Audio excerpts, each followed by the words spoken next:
Então, pessoal, no último vídeo a gente falou sobre o movimento retilíneo uniforme, apresentamos os fundamentos dele, a função horária do espaço e fizemos exercício.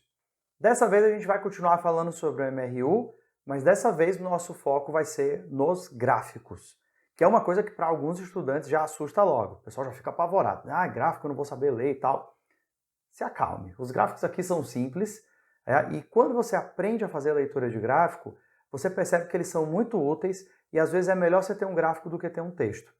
O gráfico consegue, numa imagem, trazer uma série de informações, resumir uma situação que num texto ficaria difícil de acompanhar, não seria tão fácil visualizar. Então por isso que é muito útil. Tá? Só que é o seguinte, nos gráficos aqui, basicamente tem só dois gráficos do movimento retilíneo uniforme que vão ser o nosso foco hoje. Certo? São os gráficos velocidade por tempo e o gráfico espaço por tempo. E aqui quando eu falo um por outro, eu estou sempre dizendo assim, ó, eu vou colocar esse primeiro aqui no lugar do Y e esse outro aqui vai ser o lugar do X. Como assim Y e X? Plano cartesiano. Plano cartesiano tem o Y e o X, né? Então eu vou substituir aí por esses elementos e a gente vai ver como é que analisa cada um dos casos. Você vai ver que a gente pode entender o que está acontecendo só olhando o gráfico. Pelo tipo do gráfico, eu sei que o cara está indo para aquele local, sei que ele saiu daquela posição e por aí vai. Eu vou começar essa aula de hoje apresentando para vocês o gráfico velocidade por tempo. Como é que ele funciona. A gente já classificou o movimento como progressivo e retrógrado, e aí vamos olhar para o gráfico da velocidade bem simples para a gente entender como é que esses movimentos são representados na imagem, né? Então, primeira coisa que eu quero que você lembre é que a velocidade aqui vai ser constante. Movimento retilíneo uniforme. O que é uniforme? A velocidade. E aí, veja só, eu disse para você que tem dois tipos de movimento. O movimento pode ser progressivo ou pode ser retrógrado. A diferença aqui é muito simples. Para a gente fugir da notação vetorial, a gente vai lembrar aqui que a gente vai ter uma trajetória sempre retilínea e para indicar para que lado você está indo dessa trajetória retilínea, a gente usa o sinal. A gente escolhe um lado para ser o lado positivo, o outro, consequentemente, vai ser o negativo. Nesse caso, aqui do lado que vocês estão vendo aí, ó, eu estou definindo minha trajetória sempre aqui da esquerda para a direita. Tá? Você vai que o primeiro carrinho de cima, ó, ele tem uma velocidade que está a favor da trajetória, então ele faz um movimento progressivo, velocidade maior do que zero. Como é que a gente representa isso no gráfico? Olha para o gráfico aqui, ó. Vou mudar a cor aqui para não ficar só do mesmo jeito, ó. Então olha só, como é que você vai ver o gráfico? Primeiro, tá vendo aqui, ó, V e aqui T. Então eu substituí no lugar do X do Y, né? Só que aí, como a velocidade é constante, qual é a leitura que a gente vai fazer? Que ele vai ter um valor V constante, e esse valor, ó, o tempo vai passando, ó, e acompanha aqui o meu marca-texto como se fosse o tempo passando.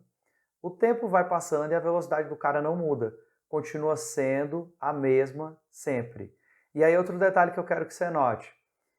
Perceba que essa velocidade está sempre acima da reta do T, da reta do tempo.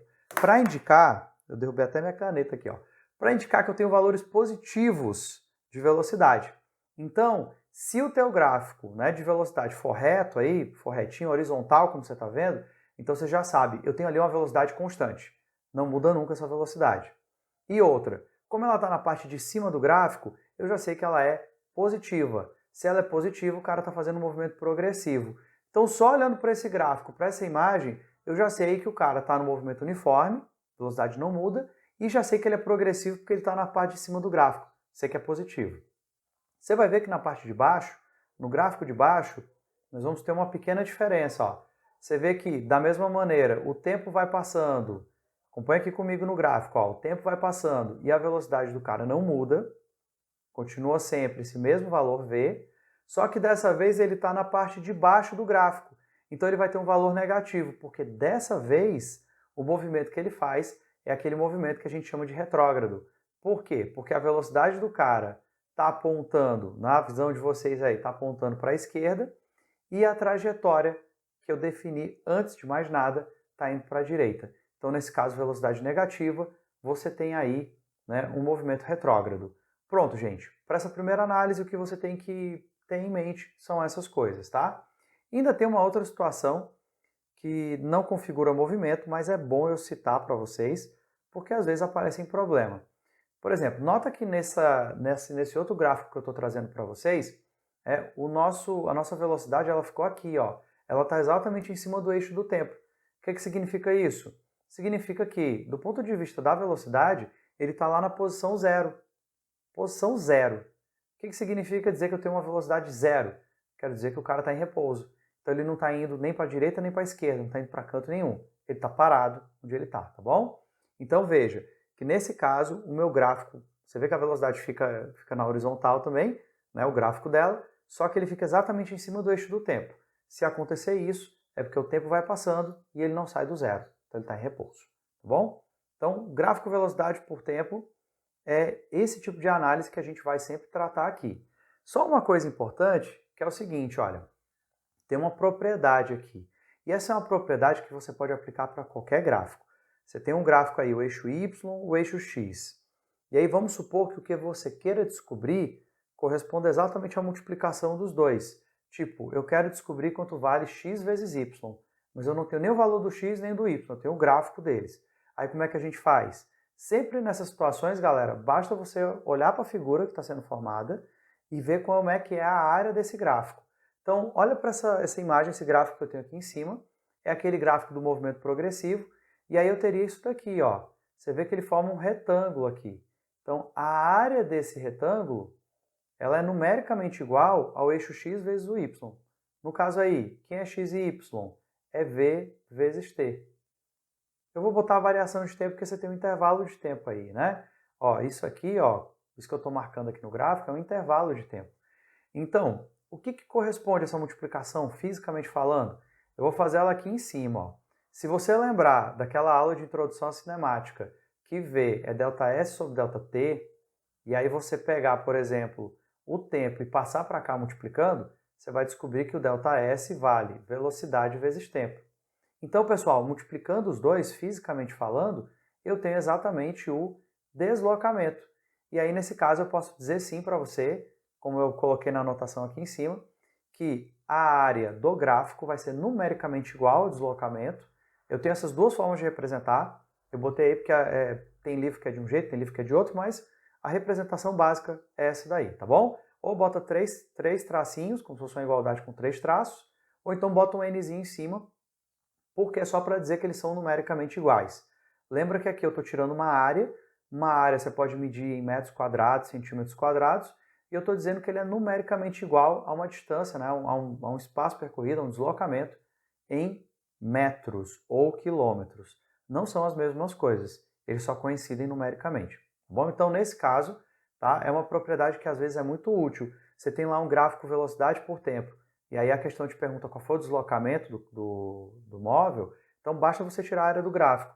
Aí às vezes vai ser um retângulo, um quadrado, um trapézio, mas sempre é uma forma geométrica que você conhece com a matemática do ensino médio, digamos assim, você consegue calcular a área, tá bom? Aí tem que saber um pouquinho dessas fórmulas, né, da geometria. Mas normalmente são trapézios e retângulos, ou triângulos. Então vamos lá. Sobre gráfico, velocidade por tempo, era isso que eu tinha para dizer. Depois é só em exercício a gente ver como é que é a aplicação. Mas em termos de teoria é isso. Vamos falar agora do outro gráfico, para a gente avaliar o espaço percorrido, né? Assim, o ΔS, para a gente avaliar, na verdade, o ΔS do móvel. E aí, antes de ir para o gráfico em si, eu quero só fazer um comparativo que é muito importante para a gente entender porque que o gráfico é desse jeito. Você vai ver que o gráfico espaço por tempo ele vai ser parecido com esses gráficos que eu tenho aqui. Ele não é daquele que fica só horizontal, não, ele vai ser inclinado. Sempre uma reta inclinada. E isso é bem característico de uma coisa que a gente já estudou no ensino fundamental, que é a equação do primeiro grau. Equação do primeiro grau, a fórmula é essa, ó, y igual a x mais b. E lembra que você sempre tinha que achar o a e o b, que eram as constantes. Então, um exemplo de equação do primeiro grau, y igual a 3x mais 2, por exemplo. Tá? Mas você tinha que ter definido o a e o b, né? O número que fica no lugar do a multiplicando pelo x, e o b, que é o termo independente, né? O cara que fica sozinho, não está multiplicando com ninguém. O que eu queria que você percebesse? Nesse tipo de gráfico, aliás, agora é para lembrar, depois eu quero que você perceba. O que eu quero lembrar a vocês? Que nesse tipo de gráfico, Os gráficos desse tipo de movimento aqui, aliás, desse tipo de equação, esse ponto aqui, por exemplo, tá, é o ponto que marca exatamente o valor do B. E se ele estiver abaixo do eixo X, ele fica negativo. Se ele estiver acima, como nesse gráfico do lado, ele fica positivo. O que eu queria chamar a atenção não é nesse ponto do B. Eu só queria que você soubesse que esse pontinho aqui, na equação do primeiro grau, sempre corresponde a esse B aqui da equação. Mas o que eu quero que você atente é a orientação do gráfico. Por exemplo, eu posso ter o gráfico subindo, como nesse caso aqui, né, subindo a ladeira, ou então descendo, como eu tenho aqui do lado, mais baixo. O que vai determinar se vai subir ou descer? O sinal do A, o sinal desse cara que está multiplicando pelo X. Se ele for positivo, o gráfico sobe, como você está vendo. Se ele for negativo, o gráfico desce. E aí a gente vai ver que uma coisa muito semelhante, na verdade a mesma ideia, vai surgir aqui no gráfico espaço por tempo. Porque olha só o comparativo que eu vou fazer, pessoal. Olha essa situação que eu estou destacando, que está bem aqui do meu lado. Ó. O que a gente tem? Percebe que a função horária que eu mostrei para vocês no vídeo de MRU, ela é muito parecida com aquela fórmula base da equação do primeiro grau. E não é que ela seja parecida, é que ela realmente é uma equação do primeiro grau. E aí quem faz o papel do x? Quem faz o papel do x é o tempo. Tanto é que no gráfico, quem foi que eu botei no lugar do x? Botei o tempo. Outra coisa importante, quem faz o papel do b, o termo independente, né, o cara que não multiplica com ninguém? A posição inicial. E você vai ver que o y, por exemplo, é exatamente aqui que eu boto o s, né, que eu faço a representação do espaço. Tá? Então a gente vai fazer as considerações aqui. O que eu quero que você note também? Eu quero que você note que, por exemplo, quem faz o papel do A, o cara que está multiplicando pelo x, no caso é a velocidade. Tá? Então, do mesmo jeito como quando o termo A, né, a constante A é positivo, o gráfico sobe, a gente vai ver que quando a velocidade é positiva, ou seja, o movimento é progressivo, o gráfico sobe também. Do mesmo modo, quando o A é negativo, o gráfico desce. Né? O gráfico tem essa orientação, é diagonal aqui para baixo. No caso, quando a velocidade for negativa, quando for um movimento retrógrado, ele vai ter que descer também. Bom, na prática, não lembro muita coisa de equação do primeiro grau, não saquei muito essa ideia. O que eu preciso saber? Bem simples, galera. Você tem que saber que, aí eu vou mostrar para vocês aqui embaixo, ó, o que você tem que saber na prática. Bom, o que você tem que saber na prática é, primeira coisa, tá? Deixa eu marcar aqui. Primeira coisa que você tem que saber, o ponto onde o gráfico começa aqui, né, onde ele está cortando aqui, onde ele está batendo nesse eixo aqui vertical, é exatamente o ponto da posição inicial do móvel. Bom, esse ponto de onde o gráfico começa, esse pontinho aqui ou esse pontinho aqui, é sempre o ponto onde se inicia o movimento, onde você tem a posição inicial. Então você tira a posição inicial por ali, tá? Essa posição inicial do móvel, essa posição inicial do móvel, tudo você tira dessa primeira informação do gráfico. Outra coisa, você vai ver a inclinação do gráfico. Se ele estiver subindo, indica para você que é um movimento progressivo. Então subiu velocidade positiva. Aí aqui, por exemplo, ó, o gráfico desceu. Se ele desceu, velocidade negativa, o movimento é retrógrado, tá? Aí você pode até perguntar, ei, mas espera aí, bem aqui, ó, ele passou aqui do T, ele entrou já na parte de baixo. Continua sendo retrógrado? Continua. A gente não vai olhar se ele está cortando ou não o gráfico. Ali vai ser quando ele passa pela origem dos espaços, mas é uma situação que é melhor de se analisar em questões. O que você tem que entender é, gráfico subiu, movimento progressivo, velocidade positiva, gráfico desceu, movimento retrógrado, velocidade negativa. Tá bom? Então, desses gráficos, era isso que você tinha que saber. Outra situação que não configura o movimento, mas é bom eu comentar, se o gráfico espaço por tempo for uma linha horizontal, como se fosse aquele gráfico da velocidade que eu mostrei no início, a gente tem uma situação de repouso. Quer dizer, o tempo está passando e ele está toda hora preso naquele mesmo lugar, ele não sai daquela posição. Se ele não sai da posição, né, então ele, em relação ao referencial, ele está em repouso, tá bom? Então, esse é um ponto que é importante que você saiba. Vamos para probleminha simples, só para a gente entender a ideia. Por exemplo, olha essa questão aqui, essa primeira, lá da UFMG. Uma pessoa passeia durante 30 minutos. E se você olhar para o gráfico aqui do lado, ok, olha só, os 30 minutos estão representados aí.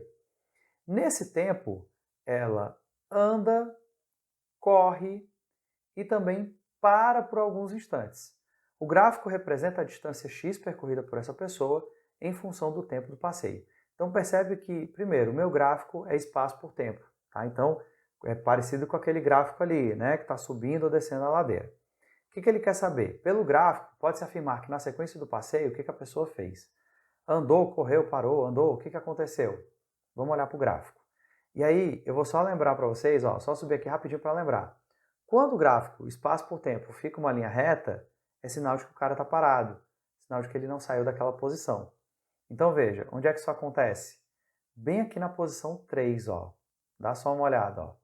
Posição 3. Então aqui, pessoal, eu tenho um repouso, porque o tempo está passando e ele está preso nessa posição 1800. Tá? Então eu já sei que o 3 ele parou. Então vamos logo eliminar uns itens aqui, né? No item 1 diz que o 3 parou, ok. No item B diz que ele correu, tá errado, já vou eliminar o item B. No item C ele diz que parou, ok, vamos manter. No item D de dado ele diz que andou, não, parou. Ele parou. Agora vamos analisar os outros, né? Você está vendo o seguinte, ó, queria que você percebesse que os deslocamentos 1 e 4, eles têm uma inclinação parecida, enquanto o 2 é uma coisa mais brusca, ó. Aí como é que a gente interpreta isso daqui? Gente, o que você tem que saber aqui, né, para analisar direitinho? Você tem que se ligar que nesse 2, ó, eu queria que você percebesse que ele sai do 600 para o 1800, para a posição 1800, no intervalo de tempo muito curto, em torno de 5 minutos. Então ele faz um deslocamento muito brusco. Tá? Um deslocamento muito brusco indica para a gente uma corrida, certo? Então aqui, né, essa inclinação do gráfico também vai nos dar uma ideia do ritmo com que ele está fazendo isso. Se o gráfico for muito vertical, é sinal de que ele está percorrendo um espaço muito grande num tempo curto. Então ele está correndo, ele está pelo menos mais rápido. Se o gráfico for mais deitadinho, é sinal de que ele faz o movimento de um jeito mais suave, um pouco mais lento. Quanto mais horizontal for, mais suave vai ser o movimento. Até o momento em que ele fica aqui, assim, ó, horizontal total, né? Totalmente na horizontal, então é o sinal de que ele ficou em repouso. Tá? Então, quanto mais vertical, mais rápido você está. Quanto mais horizontal, mais lento você está. Então vamos lá, ó. Nesse caso, o 2 está mais inclinado, está mais vertical, então eu vou associar com uma corrida, certo? E o 1 e o 4, como não tem uma inclinação muito grande, eu vou associar como se ele estivesse andando, estivesse caminhando, tá bom? Então 1 andou, tá? 2 correu, que ele já deu uma acelerada ali, né? Deu uma subida no gráfico. 3 parou, a gente já tinha dito. E 4 andou. Então nós temos como gabarito dessa questão o item A. Você vê que era uma questão que nem precisava de conta. Era só você analisar o gráfico. Vamos para uma que exige a conta da gente, né? Vamos ver essa questãozinha da PUC, ó, para a gente fechar essas ideias, as ideias desse vídeo. O gráfico mostra a variação da posição de uma partícula em função do tempo. Ele quer que você diga aí o que é correto afirmar. Primeira coisa, gente, antes de eu ir para os itens, deixa eu explorar um pouquinho o gráfico para a gente ver bem direitinho como as coisas funcionam. Primeira coisa, você está vendo que é um gráfico espaço por tempo, tá? Então ele vai ser inclinado aí. Nota que ele está subindo, então eu já sei que a velocidade é positiva, é um movimento progressivo. Se estivesse descendo, era retrógrado. Outra coisa importante, dá para você determinar logo qual era a posição inicial. Eu já sei então que o móvel sai da posição menos 200 metros. Tá? Ele saiu dessa posição aí. Outra coisa importante, dá para a gente calcular a velocidade do móvel. Tá? Qual seria a velocidade do móvel? É só você ver, por exemplo, daqui, ó, o quanto ele se deslocou, tá? Então, de menos 200 para 200, você tem um deslocamento de 400 metros. E aqui embaixo você tem, ó, de 0 a 20. Então, você tem um tempo de 20 segundos. Com isso aqui, galera, eu vou fazer isso, ó. Vou fazer essa anotação aqui em cima. Não, vou fazer bem aqui do lado. Ó. V igual a ΔS sobre ΔT. Então, o que eu posso descobrir? Ele percorreu 400 metros em 20 segundos. Divide 400 por 20, fica exatamente 20. Então, 20 metros por segundo. Como o movimento é progressivo, deixa a velocidade positiva, tá bom? Então, vamos olhar os itens e aí, se tiver mais alguma coisa importante, a gente resolve aqui, tá bom? Item A. É correto afirmar que é nulo o deslocamento da partícula de 0 a 15 segundos. Pessoal, de 0 a 15 segundos seria mais ou menos, seria aqui, mais ou menos no meio, né? Seria até essa posição. Não, não tem um deslocamento nulo de forma alguma. Ele sai da posição menos 200. Talvez aqui ele esteja lá pela posição 100, aproximadamente, pela lógica aqui do gráfico. Então ele vai ter um deslocamento em torno de 300 metros. Não é nulo de forma alguma. B de bola. A velocidade da partícula é negativa entre 0 e 10 segundos. Não. Eu posso dizer que a posição da partícula entre 0 e 10 segundos é negativa, porque ele está na parte de baixo do gráfico. Mas ele está no sentido positivo da trajetória. Tanto é que logo depois ele vem bater nessa região positiva. Tá? Então a velocidade é sempre positiva. Por isso que ele termina saindo dessa região aqui. C de casa. A aceleração da partícula vale 20 metros por segundo. A gente vai falar sobre a aceleração mais para frente, mas eu já adianto para vocês que esse item está errado, porque a aceleração exige mudança de velocidade, o que não está acontecendo aqui. Se o gráfico é retinho, o gráfico espaço por tempo, eu também tenho a certeza de que é um MRU. MRU, a velocidade é sempre constante. Ele diz, item D de dado, a velocidade da partícula é nula no instante t igual a 10. Nesse instante bem aqui. Falso. Não é nula no instante t igual a 10. O que acontece nesse instante? Nesse instante é a hora que ele passa pelo ponto zero, o que a gente chama de origem dos espaços. É porque é assim, galera, ó, eu posso marcar na minha trajetória um ponto como sendo zero, para a direita seria o positivo, vou botar aqui 200 metros, para a esquerda seria o negativo, menos 200 metros. O que aconteceu em 10 segundos? Significa só que ele saiu daqui e chegou aqui, tá? Ele não zerou a velocidade. Então tá errado. Item E, a velocidade da partícula é constante, vale 20 metros por segundo, é o que eu acabei de calcular aqui do lado, a gente fica com o item E nessa questão, tá bom? Então, só trazendo esses dois exemplos rápidos para a gente ver a aplicação de gráfico, tá? Mais para frente a gente vai falar sobre encontro de móveis e a gente vai entrar em aceleração depois também, tá bom? Mas isso fica para os próximos vídeos, a gente se vê lá.